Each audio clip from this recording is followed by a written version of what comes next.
Entra. Olá, boa noite. Esperando aqui o pessoal chegar para entrar na live. Estamos entrando aqui na live ao vivo agora. Esperando primeiro dar início aqui, algumas pessoas estão entrando. E o nosso convidado de hoje é o deputado Edilásio Júnior. O deputado Edilásio Júnior é um deputado muito atuante. Ele é presidente do PSB do Maranhão. O PSB é o partido da quarta bancada federal, de maior bancada, é o quarto de maior bancada no cenário federal. O deputado Edilásio já teve 2 mandatos de deputado estadual e agora está no seu 3º mandato, que é de federal. Tá bom? Teve 2 de estadual e agora federal. E é presidente do PSD, do qual tem feito um trabalho bastante atuante. Eu, como filiada do PSD, tenho acompanhado, tenho visto a atuação dele, já iniciando como um novo presidente, buscando maior filiação, a maior número de pessoas para agregar no nosso partido, e isso tem nos dado muita força para continuar a lutar e estar no partido. Eu agora vou chamar o deputado Edilásio para a gente começar a nossa live. E muitas pessoas, já vi aqui colegas do Rio de Janeiro, gente aqui entrando. Olha lá, deputado Edilásio aqui, ainda não entrou, ainda não está online. Deixa ele entrar aqui na live. Peraí, como é que é aqui? Gente, peraí, eu tô só aqui conectando para poder ele entrar. E deixa eu ver se... Entra aí, vê se já entrou.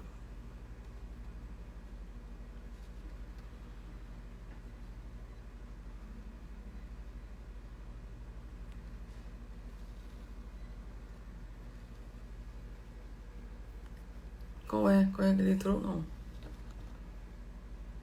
Peraí, gente, eu tô só aqui, já que ele vai...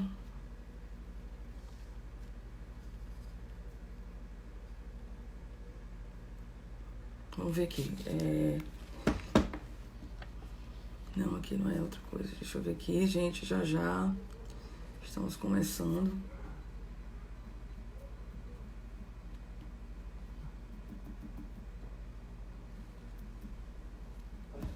Ok, vamos aqui já começar. O pessoal está chegando, já que o deputado Edilásio entra, nós estamos esperando ele entrar. Enquanto isso, nós estamos conversando aqui sobre a nossa participação efetiva aí toda semana para a gente trazer um novo esclarecimento. Agora vamos aqui chamar o deputado Edilásio, que está aqui se conectando. Aqui, entrando aqui ao vivo.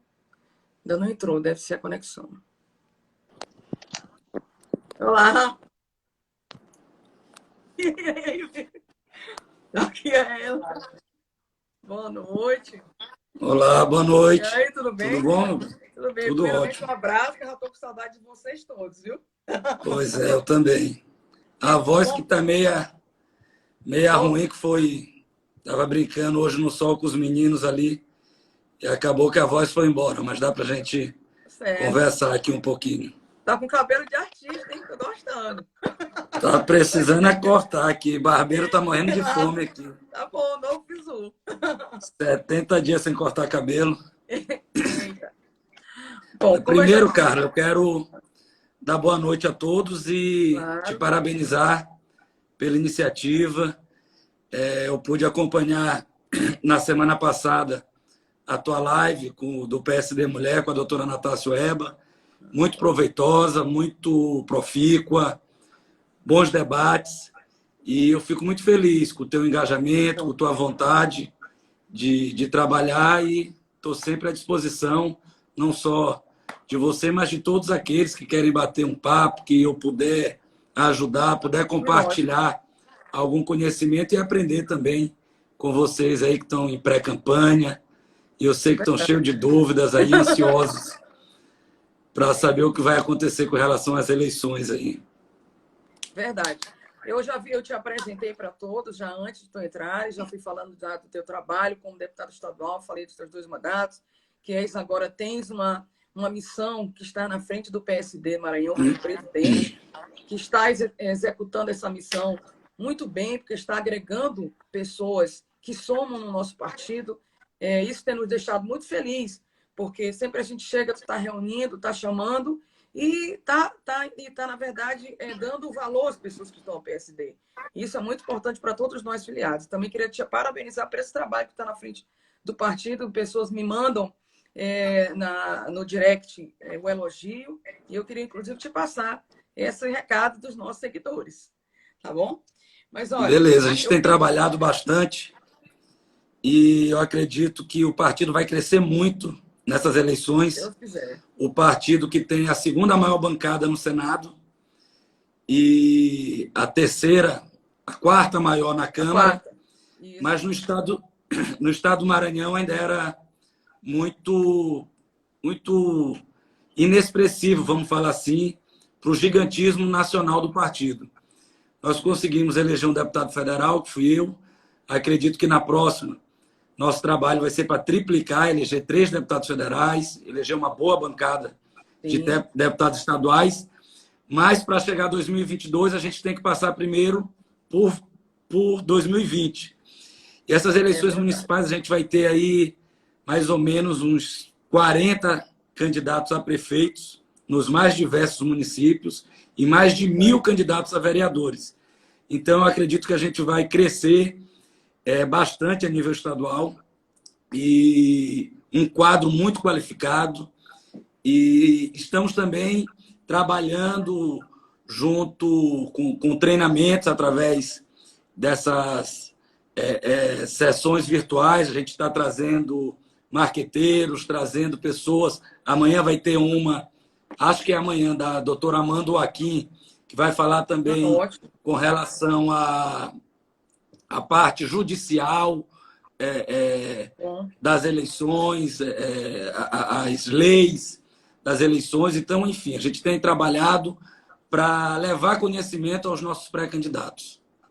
Ótimo. E, além disso, o PSD também tem disponibilizado para os pré-candidatos o curso online, né? Que agora você também entra, já se cadastra para os pré-candidatos. E é obrigatório.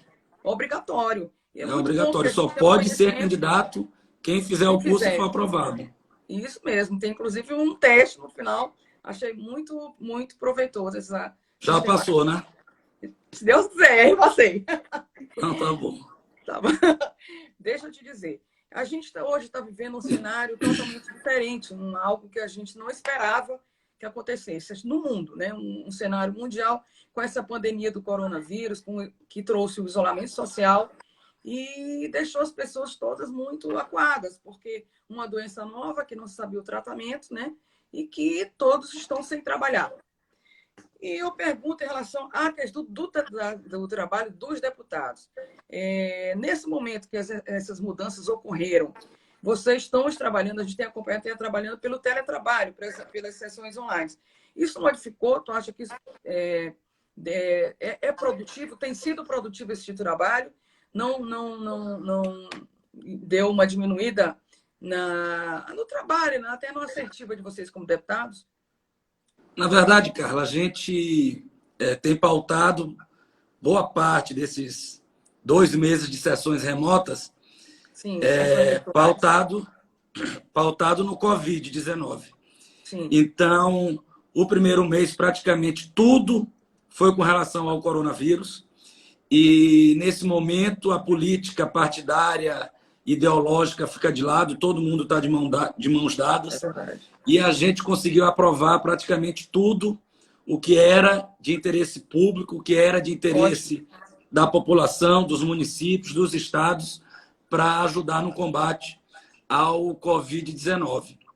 O que a gente sente mais falta é dos embates, que são acalorados. Muitas das vezes a gente consegue, nessa sessão virtual, votar bastante através de acordos. Então, os líderes estão tendo muito trabalho para buscar um acordo, para evitar as discussões, porque no plenário os acordos suspende, volta, enfim, a gente consegue chegar a um denominador comum, um cedendo do lado do outro. Com as sessões remotas é muito mais complicado e às vezes acaba encerrando a sessão porque não conseguiu chegar a um acordo, aí vai para o dia seguinte.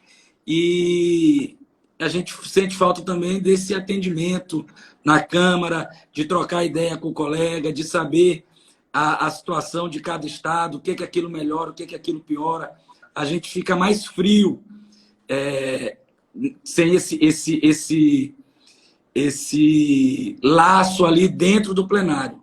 Sim. Mas a gente tem trabalhado bastante, votado tudo e aprovado tudo com relação ao combate ao Covid. Eu fico muito feliz da gente poder estar contribuindo nesse sentido, para citar, por exemplo, o auxílio que o governo havia mandado, o executivo havia mandado R$200, e nós, sim, lá na Câmara, aumentamos para R$600, e assim o Senado aprovou e o presidente sancionou. Então, foi um ganho do Congresso que nós conseguimos, e muito recurso também que estamos mandando aí para os municípios e estados do país.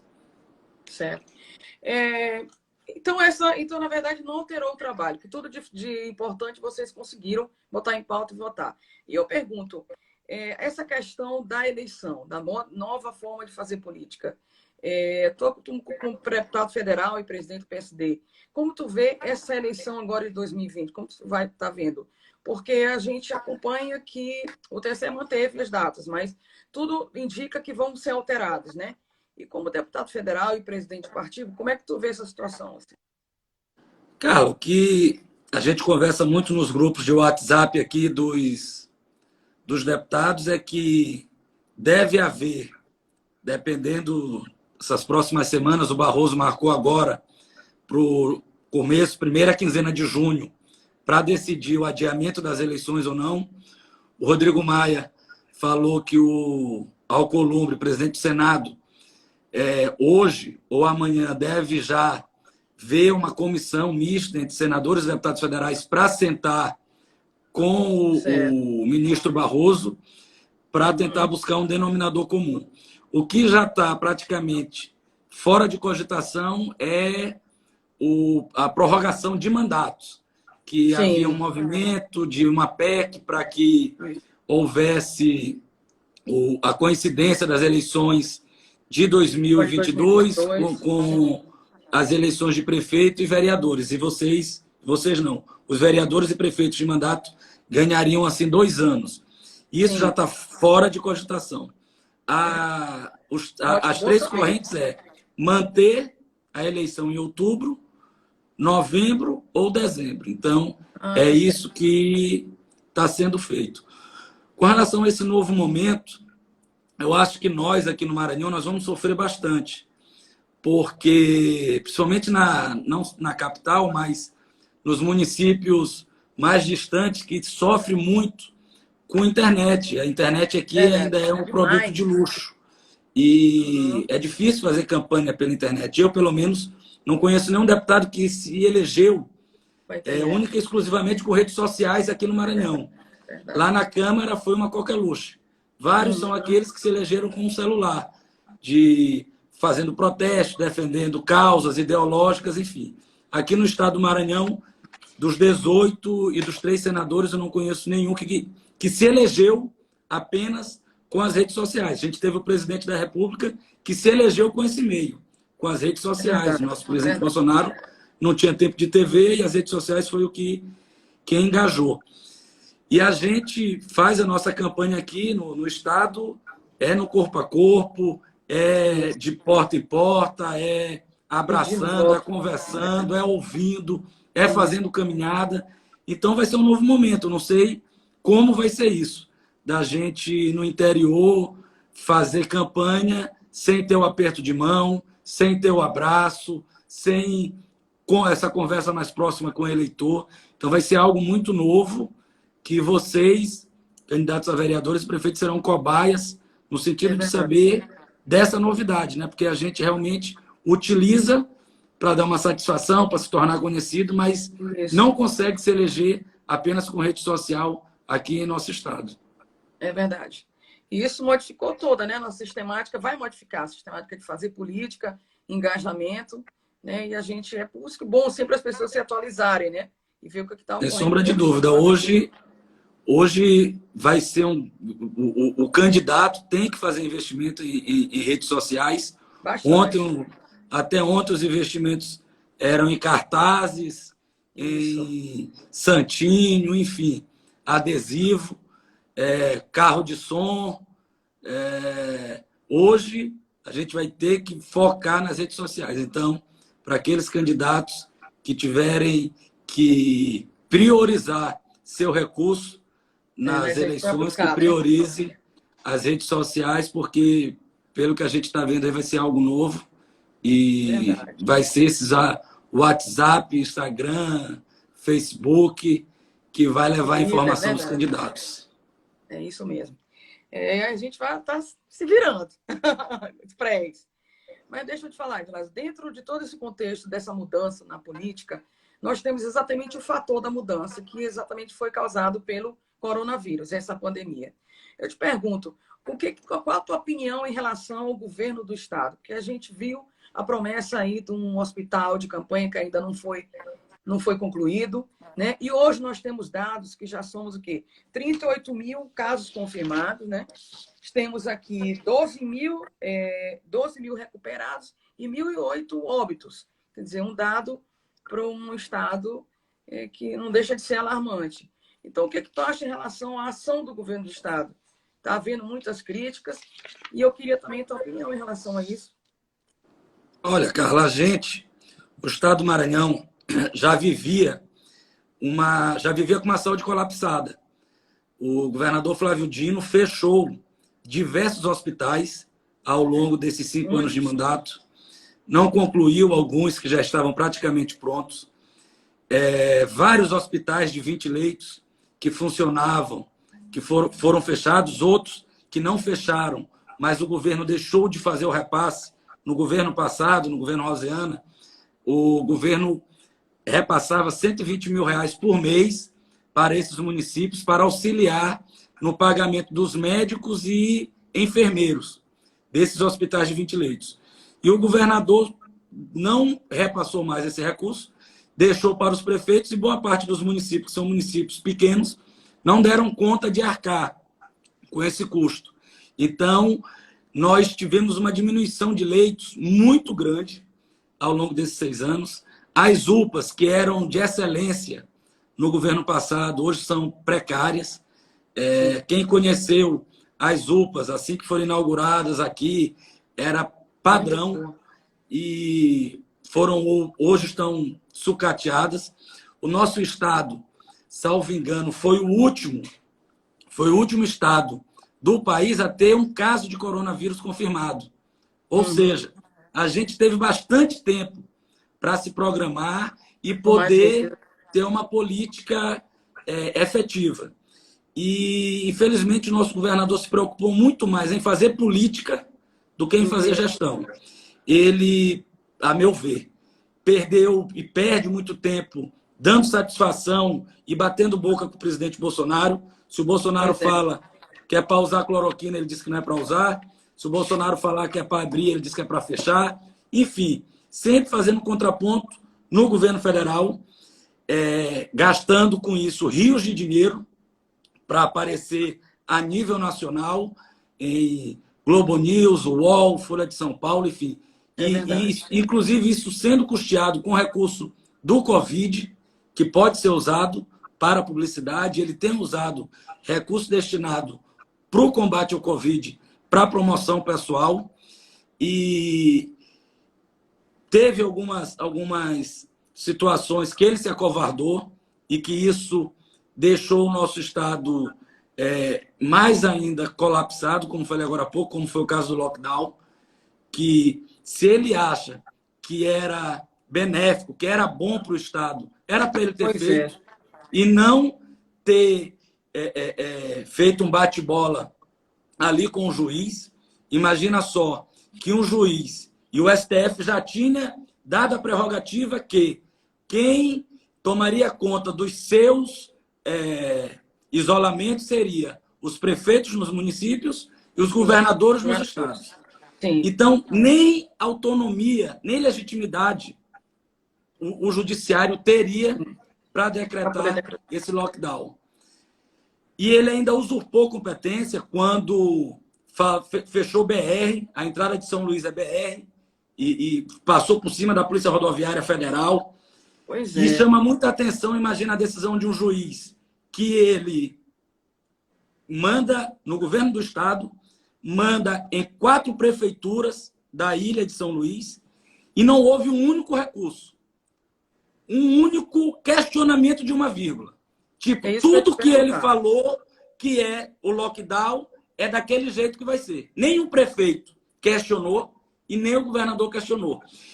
E assim que ele declarou o lockdown, antes do governador falar que ia cumprir, ou se ia recorrer, ou se ia baixar o decreto, como o juiz determinou, o juiz já estava na TV Mirante dando entrevista, o que causou um pânico exacerbado. Nesse dia, a gente viu as imagens dos supermercados, farmácias, abarrotadas de pessoas, uma vez que foi tudo muito novo, não houve ali algo didático, algo explicativo que pudesse ensinar o que seria o lockdown, e todo mundo ficou com medo de ficar desabastecido em suas residências, em suas casas, e foi uma correria para os supermercados. Muita gente foi para o interior, o que acabou levando esses assintomáticos a levar esse vírus para o interior. Hoje o ápice do vírus no estado do Maranhão não é mais a capital, a ilha de São Luís, é o interior. 80% dos casos registrados e mortes registradas hoje é no interior do estado, e isso foi umbilicalmente com as datas, junto com o lockdown. Depois ele me faz um rodízio sem pé nem cabeça, que durou 4 dias, sem nenhuma justificativa para aquilo, sem nenhum embasamento científico, sem nenhum estudo. E se a gente quer diminuir a circulação de pessoas no transporte público, tu não pode pegar e decretar um rodízio de veículo. Porque a pessoa, no rodízio, quando ele determinou, o cidadão poderia ir à farmácia, poderia ir ao supermercado, poderia ir para onde bem quisesse. Só não poderia ir no carro dele. Ou seja, ele foi de carona, se quisesse ir, ele foi de mototáxi, ele foi de táxi, foi de Uber.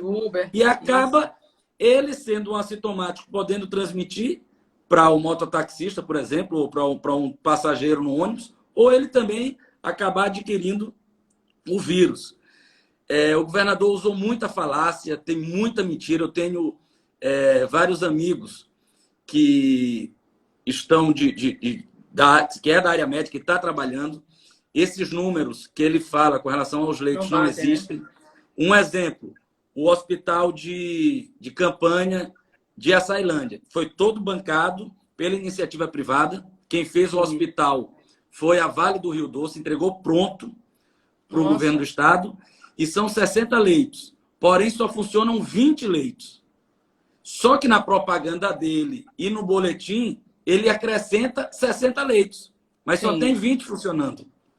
A mesma coisa, o hospital que fica atrás do CEPRAMA, que ele alugou, o hospital do ex-deputado Remy 30, que ele entrou na marra lá e também acrescentou mais 200 leitos, não tem 40 funcionando. Então, assim, a gente tem sofrido bastante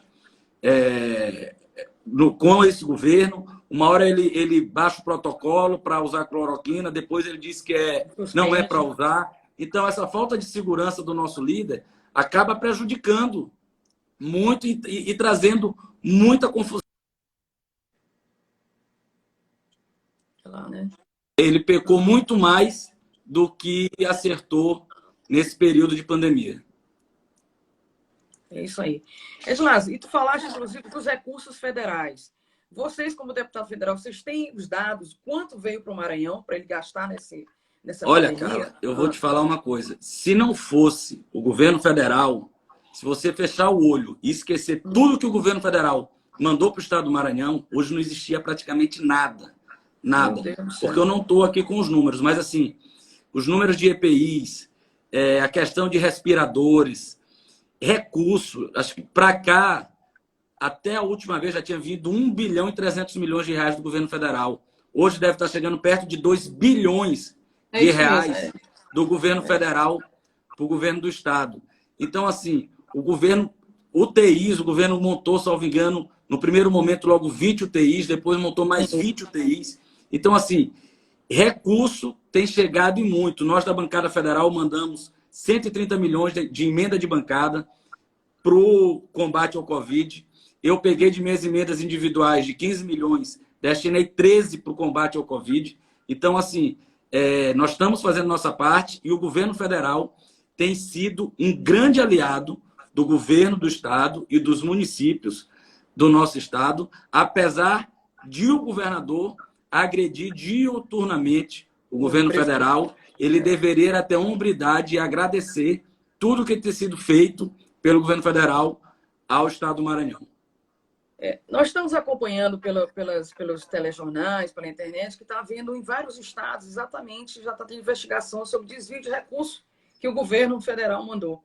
E muita gente já acredita que essa investigação vai chegar aqui. Vocês, como deputado da bancada, acham que isso realmente chega? Porque parece-me que a situação está muito... Ninguém sabe onde foi aplicado esse dinheiro. As pessoas Carla, é uma vergonha. É uma vergonha a gente não ter transparência nesse governo. Olha, o governo de Alagoas, o governador Renan Filho, fez lá um portal que tu entra lá de transparência, tu sabe tudo que está sendo gasto com relação ao Covid. Quanto entrou do governo federal, quanto entrou de recurso estadual e tudo que foi gasto. Lá tem um gráfico que tem tantos por cento gasto com respirador, tanto por cento com higienização, tanto por cento com EPI, tanto por cento com material de limpeza, tanto por cento... Tu sabe tudo que foi gasto e o valor de cada coisa que foi gasto. Aqui no estado do Maranhão, eu não sei e ninguém sabe, não existe portal de transparência, foi suspenso, ele inclusive fechou a Secretaria de Transparência, que funcionava, fechou nesse período de pandemia, que ele disse que não era essencial, só era essencial para perseguir os adversários, e agora, nesse momento, ele encerrou as atividades dessa Secretaria de Transparência. E ninguém sabe quanto custou aqui um respirador. Ninguém sabe quanto chegou. Chegou aqueles respiradores que foram doações de empresários. Ele, no primeiro momento, falou que era do governo do estado, que o governo do estado havia adquirido, e foi doação. Depois ele teve que se retratar e falar que foi doação. O primeiro respirador que foi mostrado, um profissional da área disse que era ineficaz para o combate ao Covid, que era obsoleto, que era velho, que não servia. E aí, depois vieram o secretário e as pessoas próximas do governo dizer que foram só 7 daquele jeito, os outros, acho que foram 107, os outros 100, sei lá, todos eram modernos. Agora, é algo que é para inglês ver, né? Porque tu compra 107, vem 7 de um jeito, é justamente logo que o cara abre.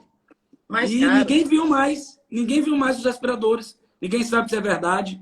O governador do Pará fez uma compra grande de respiradores. Quando chegou, não podia ser utilizado. Os respiradores não serviam para o combate ao Covid. E a gente não sabe que os que chegou aqui está sendo usado, se pode, se realmente são modernos, se valeu o valor que foi pago, porque a gente não tem nenhuma transparência com relação ao governo do estado. E eu acho que o MP deve estar acompanhando isso, né? Eu acredito que o Ministério Público Federal está vendo isso. Nós tivemos na bancada lá do PSD técnicos da CGU e do TCU e falaram que esses recursos para uso de combate ao Covid estão sendo acompanhados de Brasília com uma lupa. Está todo mundo vendo isso.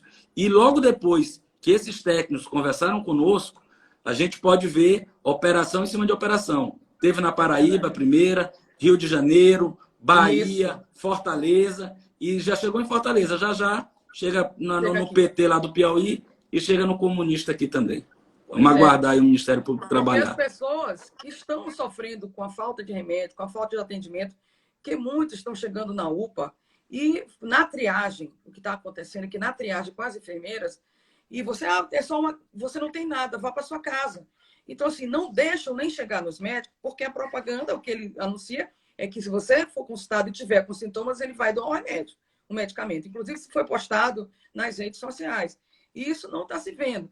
Aqui no posto do município do São Francisco, ainda doaram alguns medicamentos, mas foi o prefeito. Né? Então, Imagina Imagina, Carla, quantas vidas,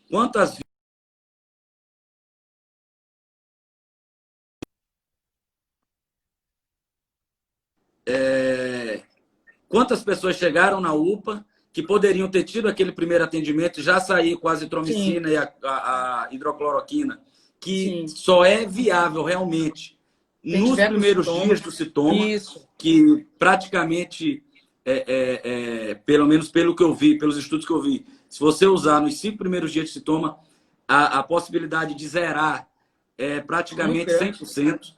Isso. Imagina se cada um que chegasse já saísse de lá com esse medicamento. Mas não. Eles foram, olha, teu sintoma aqui é leve, papá, volta para casa. Se piorar, você volta aqui para a UPA. E quando a pessoa voltava para a UPA, já estava com o pulmão encharcado, já estava Isso. precisando ir para o respirador, já estava precisando ir para uma UTI, e aí causou todo esse colapso. Infelizmente, a gente perdeu vidas por conta dessa questão ideológica do governador. Pois é. E isso é muito chocante para o nosso estado, que é um estado pobre e não até veio recurso e não investiram na saúde, né? E veio o medicamento também. Pois é. E falar, inclusive, isso foi um mal muito grande à população. Eu conheço pessoas que estão fazendo fisioterapia no pulmão 2 horas, 4 horas por dia. Por quê? Porque exatamente receberam o medicamento já também em fase, numa segunda fase, que não funcionava. Então, vocês tinham o protocolo, já foi dado para o governo federal, é como tu falaste no início. Se o governo federal fala uma coisa, eles querem fazer outra. Isso só nós nos prejudicamos, nós cidadãos, né, de São Luís, do Maranhão. Isso realmente é muito chocante. Pois é. Mas, Edilásio, eu te pergunto, diante desse cenário político local, dessa pandemia toda, tu vê que nossos governantes, na minha opinião, nem o governo do estado, nem do município está agindo como deve. Eu te pergunto, na tua opinião pessoal, como a gente deve até, nessa nova forma de fazer política e escolher os políticos, escolher os candidatos agora em 2020 para o executivo, digo, os prefeitos, os vereadores também do legislativo, porque também é uma opinião boa, até para ver como as pessoas se portaram agora na pandemia, como agiram, né? Os candidatos deles, o que tu acha? Como é que, no teu cenário, o que tu avalia isso? Olha, Carla, a gente está, vamos falar de São Luís, praticamente todos os candidatos aqui da capital têm mandato. São vários deputados federais, deputado Eduardo Braga, deputado Rubem Júnior, Bira do Pindaré, e vários deputados estaduais, né? O doutor Iglesio, Neto Evangelista,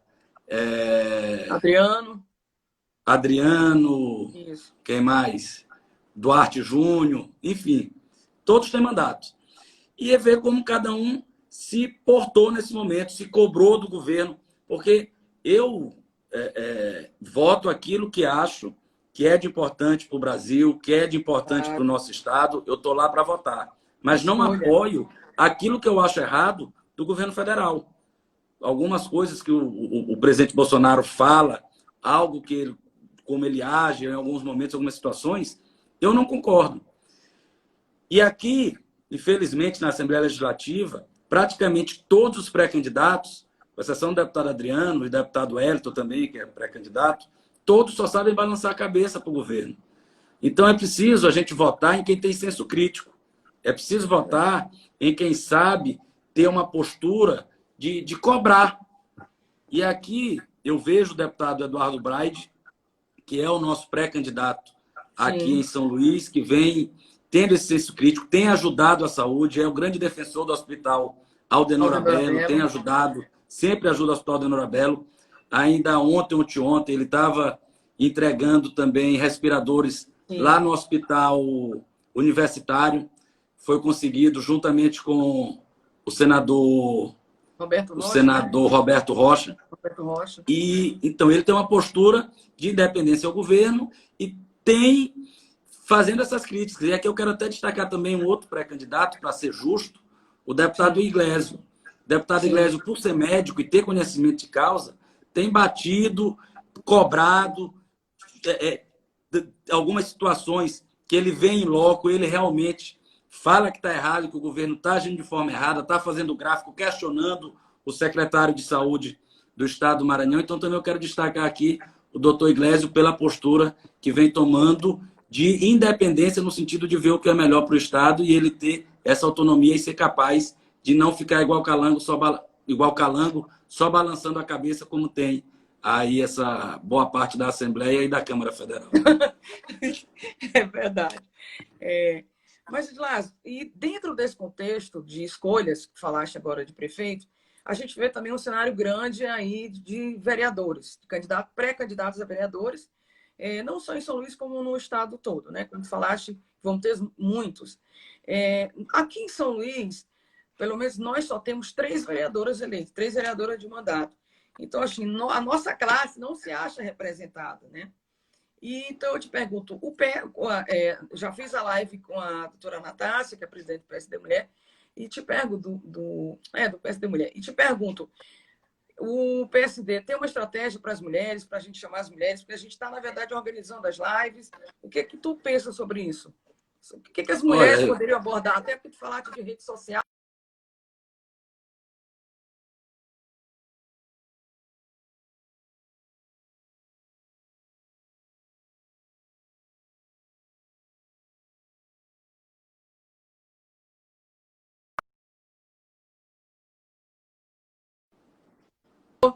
Voltou.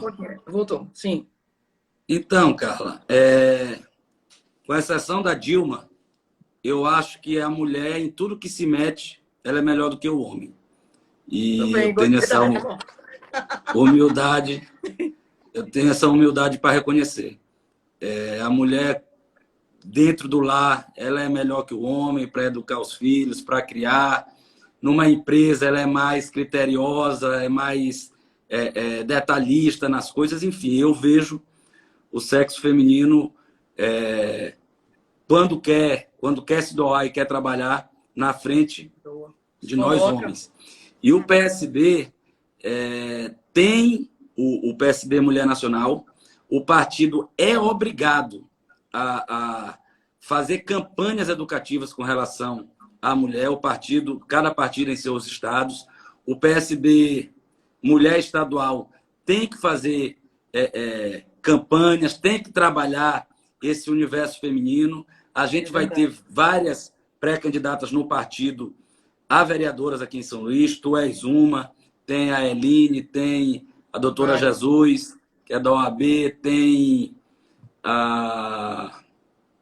Eu vou falhar aqui com várias aqui. Mas a gente está com um bom quadro. Tem a Isadora, que é uma jovem também. A gente tem um bom quadro, e um bom quadro também de pré-candidatas a prefeitas no estado do Maranhão. Acho que a gente tem, salvo engano, de 7 a 9 pré-candidatas a prefeitas no estado do Maranhão. E aí nós somos cobrados da direção nacional para realmente investir nas mulheres. E a gente está começando agora, estamos engatinhando, mas tenho certeza que a gente vai fazer grandes eventos e vamos crescer essa bancada feminina. Se pensar hoje, Carla, não existe uma deputada federal do estado do Maranhão. São 18 deputados federais, todos do sexo masculino. A gente tem uma senadora, que é a senadora Elisiane, mas nós não temos nenhuma deputada federal. E a gente precisa dessa representatividade, a gente precisa ter essa diversidade. Então, a gente tem que trabalhar e nós somos obrigados, enquanto partido, enquanto PSD, a ajudar de forma diferenciada as mulheres, e assim a gente vai fazer aqui no partido. Pode contar aí com a gente. Não, primo, vamos mudar agora de contexto. A gente falou de política, desse problema do coronavírus. Agora vamos falar algo importante em relação a investimentos no nosso Brasil e no nosso Maranhão. Eu tomei conhecimento, pela imprensa, que a base de Alcântara agora foi autorizado pelo governo federal o lançamento de foguetes de impor empresas privadas, né? E eu vi que tu foi um dos que incentivou, inclusive foste com o ministro lá na base de Alcântara. Então eu queria que tu falasse um pouco disso, que as pessoas estão ainda... Eu até fiz um comentário nas minhas redes, mas gostaria que tu falasse como deputado, porque tu estás mais engajado nessa área. Olha, Carla, eu tive a oportunidade de ir na Guiana Francesa. Sim. Logo que eu assumi o mandato, conheci a cidade de Kourou. Lá tem uma base de lançamento de foguetes, né, de satélites de pequeno e médio porte, semelhante ao que dá para ser implantado aqui na base de Alcântara. Que ótimo. E eu fiquei extremamente surpreendido com o que é essa tecnologia, essa indústria Né? aeroespacial para um município. Para você ter uma ideia, a cidade de Coru, hoje, tem a maior renda per capita da América Latina. Nossa, Ninguém legal. sabe disso. Tudo por conta dessa base, desse centro de lançamento de foguete lá. Salvo engano, é 15 mil dólares a renda per capita por habitante por conta desse centro de lançamento. Ou seja, escola de qualidade, escolas técnicas, eles aproveitam ali o trabalhador local, hospitais de qualidade, tudo isso por conta desse centro de lançamento. E a gente perdeu, assim, já aí 30 anos, quase 30 anos, que a gente tem um diamante, ou seja, a gente tem de todo o mundo o melhor local para se lançar foguete é aqui na nossa base de Alcântara. O melhor lugar do mundo, exatamente, pela economia de combustível do foguete. E a gente está aí sem lançar nada. Imagina quanto custa para os cofres públicos manter aquela base. É verdade. Tanto de militar que lá tem, número de equipamentos, manutenção, enfim, um absurdo. E a gente sem tirar proveito disso. Então, assim, todo maranhense que puder abraçar essa causa e sonhar com isso, muito importante, pode ter certeza que vai existir um Maranhão antes desse centro de lançamento, quando tiver realmente em funcionamento, e um depois. A gente está falando de investimento de $1 bilhão. Então, assim, é algo surreal. E a gente ainda leva vantagem com relação à Guiana Francesa, que a gente tem um porto do Itaqui. A gente tem um porto que pode chegar tudo, tanto de equipamentos, ir e voltar. A gente tem a capital a praticamente 20 minutos de barco da nossa capital para Alcântara. A gente vai de avião 5 minutos de São Luís para Alcântara. Então, assim, a gente ainda tem toda uma logística favorável para tirar isso do papel. Então, assim, eu sou um entusiasta. Eu tive a oportunidade de ir a Alcântara também com o ministro Marcos Pontes, o nosso astronauta. E ele, assim, ele é um entusiasta, é um cara que sabe o que é a importância dessa indústria aeroespacial para um estado e para um país. Então, isso saindo do papel, o nosso estado realmente tem tudo para deslanchar, que é o que a gente quer. E eu acredito que vai acontecer assim que passar toda essa confusão, porque é um mercado promissor, é um mercado que não para de crescer. E a gente vai ter aqui o centro de lançamento para ser usado por todos os países do mundo com um custo mais baixo do que se fosse lançar de outros centros de lançamento. Então, é extremamente competitivo e eu acredito que vai ser muito bom para o nosso estado. Que ótimo, muito bom ter a tua visão e é a verdadeira. E dizer que esse que está tendo esse combate a esse desenvolvimento de Alcântara, infelizmente, por algumas pessoas de esquerda, que as pessoas têm que está tendo muita repercussão, inclusive esses 2 dias na rede social, que as pessoas têm que refletir, os próprios moradores lá de Alcântara, gente, não, vocês vão mexer na estrutura, na história da cidade, mas não é isso. Eles querem trazer desenvolvimento e que as pessoas também tenham renda para sobreviver. E é importante exatamente o que tu falaste, esclareceu exatamente o investimento. E foi resguardado, cara. Nós tivemos uma reunião no Ministério,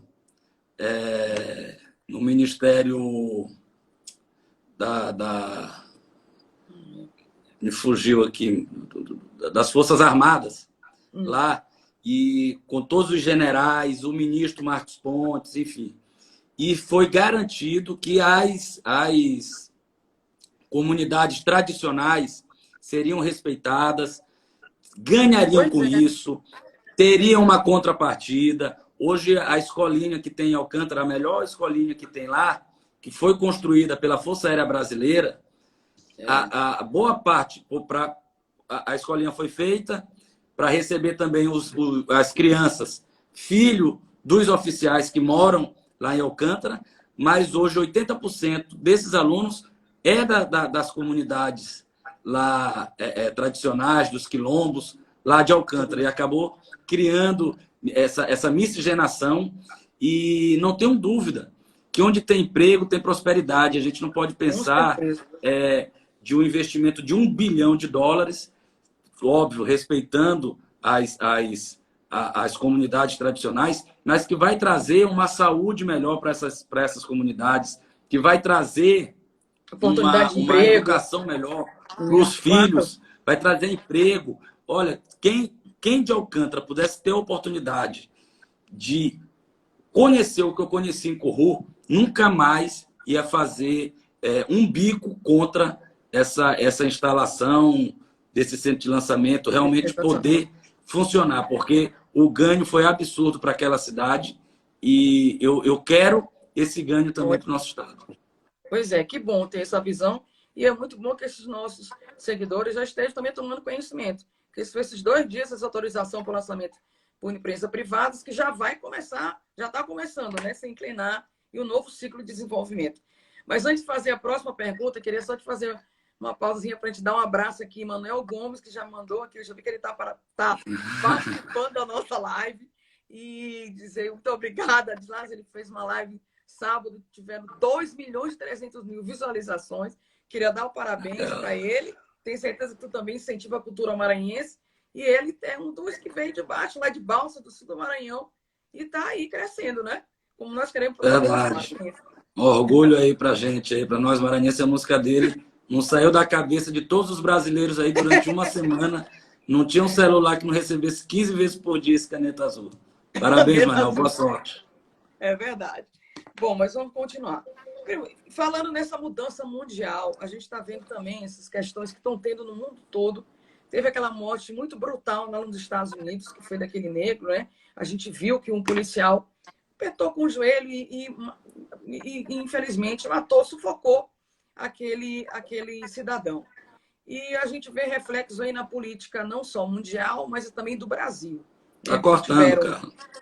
Tá cortando? Ouviu? Tá ouvindo agora? Peraí. Oi. Tá ouvindo agora? Eu tô ouvindo. Tá falando com relação às manifestações nos Estados Unidos, né? Isso. Questão do assassinato do Floyd. Isso, do Floyd. E também as manifestações que tiveram, não só lá, mas como aqui no Brasil, refletiu. Cortou. Né? Cortou? Peraí. Entrou agora? Oi, tô ouvindo. Oi.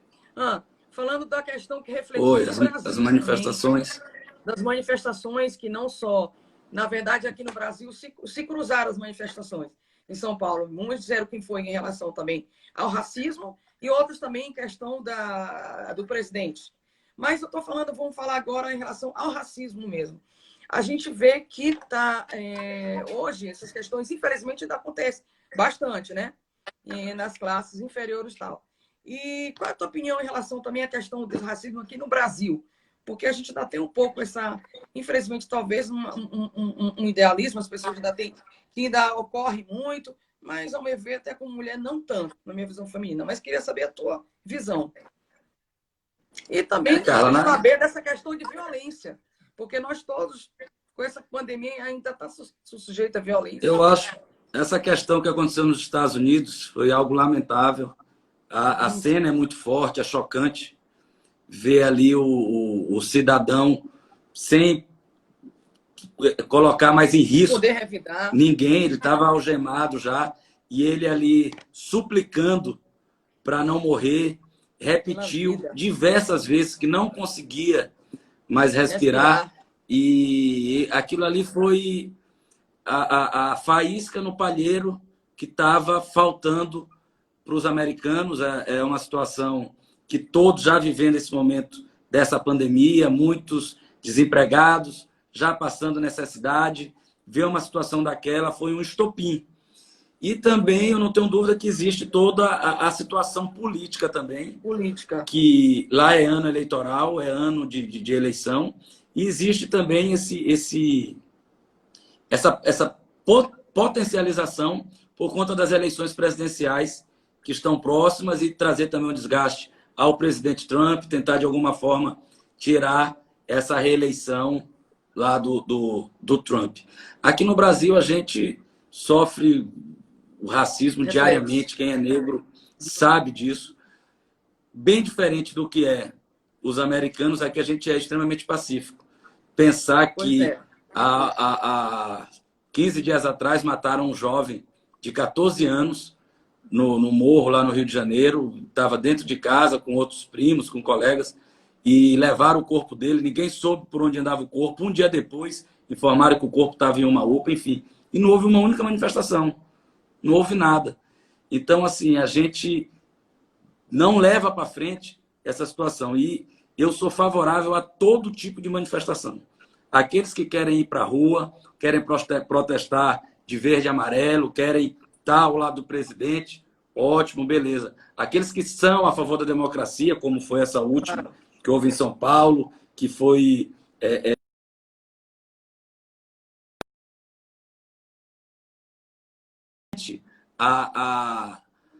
essa liberdade de expressão e de manifestação. O que a gente não pode apoiar é a violência. O que a gente não pode apoiar é a pessoa sair de casa para quebrar vitrine, para pinchar muro. Eu vi lá em Curitiba, quebraram diversas paradas de ônibus, né, que lá são de vidros, quebraram diversas. E é o próprio dinheiro público que vai ter que bancar novamente para ajeitar aquelas paradas de ônibus. Então, cada um que defenda aquilo que acha correto, aquilo que acha certo, mas que defenda de forma ordeira, de forma pacífica, e que a gente não pode aceitar quebra-quebra e nem confronto, rojão na polícia, pedrada na polícia, garrafada na polícia. Então, isso aí a gente abomina esse tipo de situação. A gente abomina esse tipo de situação, mas é louvável todo tipo de manifestação que busque algo positivo para a sociedade. Pois é, eu também concordo totalmente com a tua opinião, e que a sociedade, cada vez a gente está vendo, com a globalização, as opiniões estão mudando, as pessoas estão se manifestando mais, indo mais para as ruas, e como tu falaste, isso é bem efetivo, a gente se manifestar mais não com violência, né? E saber buscar, mas dentro da legalidade, todos os nossos direitos. Mas olha, primo, a gente falou de vários assuntos, mas eu estou vendo, eu vou querer destinar uns minutos aqui para algumas perguntas das pessoas. E eu agora vou passar aqui para ver alguns comentários. As pessoas estão insistindo, temos aqui, em falar da saúde, né? E a nossa saúde. E outro também perguntou aqui sobre os nossos recursos federais. Os recursos tu já falaste, né? Inclusive que não está tendo transparência, mas um novo aqui, acompanhante aqui, o nosso, que está nos seguindo, está pedindo que tu fale assim, sim, nossa saúde. Um pouco mais da saúde aqui do Maranhão. Na verdade, é o que mais nos preocupa hoje. Então, como eu falei, Carla, o governador fechou muito mais leitos do que abriu. Se nós tínhamos já uma saúde, uma rede pública que vinha funcionando, a gente tem que ser honesto, funcionava, não vou entrar em mérito de custo disso, mas ela funcionava. E o governador, quando assumiu, fechou diversos hospitais. Fechou o hospital de Matões, fechou o hospital lá em São Félix de Balsas, fechou hospital lá no Baixo Parnaíba, lá em São Bernardo.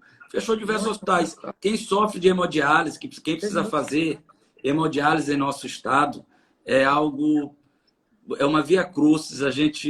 Ele nunca entregou os centros de hemodiálise que já estavam praticamente prontos, e tudo o que foi feito, que ele entregou, o Hospital Macro-Regional de Pinheiro, o Hospital Macro-Regional de Santo Inês, o Hospital Macro-Regional de Balsas, todos esses hospitais já estavam com recurso assegurado e praticamente finalizados do governo passado. Tudo recurso fruto do BNDES.